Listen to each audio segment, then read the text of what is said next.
ألم يأن للذين آمنوا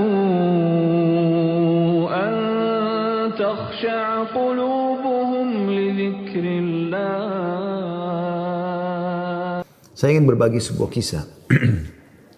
Itu sebuah kisah seseorang yang sangat susah hidupnya. Dari orang-orang kisah klasik dulu tentunya. Dia sangat susah sekali hidupnya. Dan saking susahnya sampai dia bilang, dia ceritakan dirinya, saya cuma hidup dari pendapatan harian saya. Dia bilang satu waktu saya keluar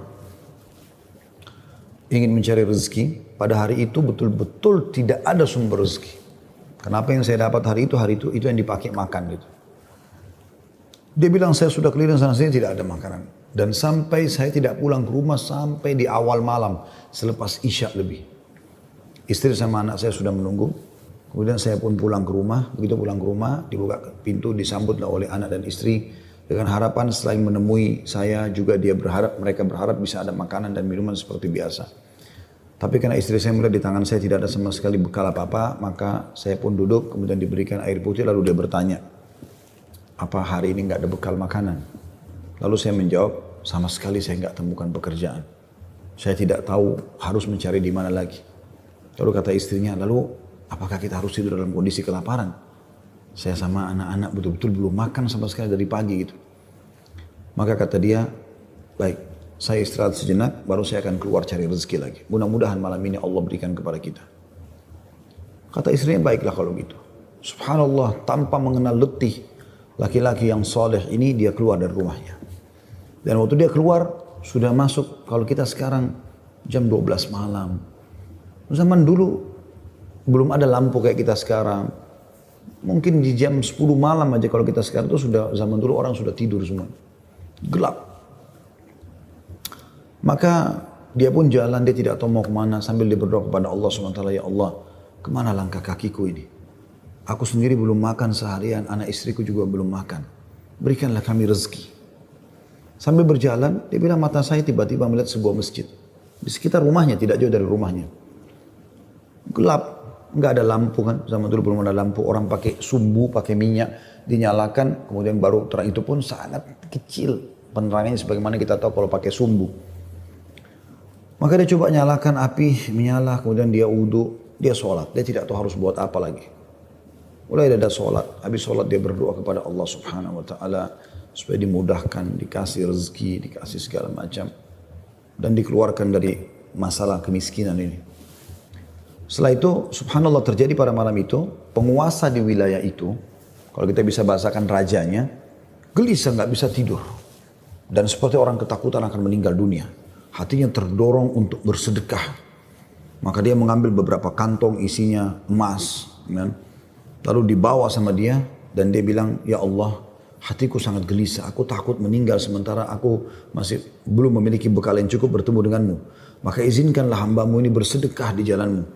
Dia bawa berapa banyak karung yang dia bisa bawa. Karung-karung kecil, bungkusan emas semuanya. Dia naik kuda dan dia mengatakan, ya Allah, dan aku minta petunjuk kepadamu. Aku tidak akan memegang tali kekangan kudaku ini, aku biarkan jalan. Raja tidak minta dikawal oleh siapapun. Tergerak hatinya begitu. Subhanallah dia jalan. Jalan. Subhanallah ya, Maha Suci Allah, kisah nyata ini menjelaskan. Kudanya berhenti di masjid yang ada orang soleh tadi yang susah itu. Dia juga heran. Kudanya masuk di halaman masjid, diam di situ. Dia turun. Apa ini rahasianya? Kenapa Allah datangkan ke masjid ini? Dia bilang, saya masuk ke masjid, gelap. Cuma ada satu saja sumbu lampu, ya, sumbu lilin. Kemudian saya mendengar seperti ada orang suara, ya, orang yang berbicara. Saya coba mendekati suara itu, ternyata orang yang sedang berdoa. Nah tadi orang yang miskin itu berdoa. Ya Allah, mudahkanlah rezeki, saya sudah seharian tidak makan sama anak istri saya. Berikan kami rezeki, saya tidak tahu harus kemana lagi. Saya mohon kepadamu, dia merengek-rengek sama Allah. Raja ini dengar, maka raja itu menegur si orang tadi miskin ini. Setelah salam, dijawab salam, dia mengatakan, si raja ini bilang, saya dengar tadi keluhanmu kepada Allah Subhanahu Wa Taala. Saya kebetulan bawa beberapa kantong uang emas. Saya akan berikan kepada kamu sebagai sedekah. Dan ketahuilah saya raja di wilayah ini. Saya tadi gelisah, ingin sekali keluar dan bersedekah, dan Allah tunjukkan saya ke masjid ini. Mungkin kaulah yang Allah maksudkan. Dia bilang lalu saya akan berikan kepada kamu uang ini sebagai sedekah di jalan Allah Subhanahu wa taala antara kita berdua dan yang ketiganya Allah. Dan saya berharap apapun yang kau butuhkan, datanglah ke istanaku setiap saat. Saya yakin Allah yang menggerakkan saya bertemu dengan kamu. Subhanallah, orang miskin ini luar biasa kalau punya keimanan. Apa yang dia bilang? Wahai Tuhan, kalau seandainya saya pun masih punya kebutuhan selain apa yang Anda akan berikan kepada saya ini, maka saya tidak akan datang minta kepada Anda. Tapi saya akan minta kepada Allah yang telah mengirim Anda datang kepada saya. Closing kisah ini coba diambil pelajaran baik-baik.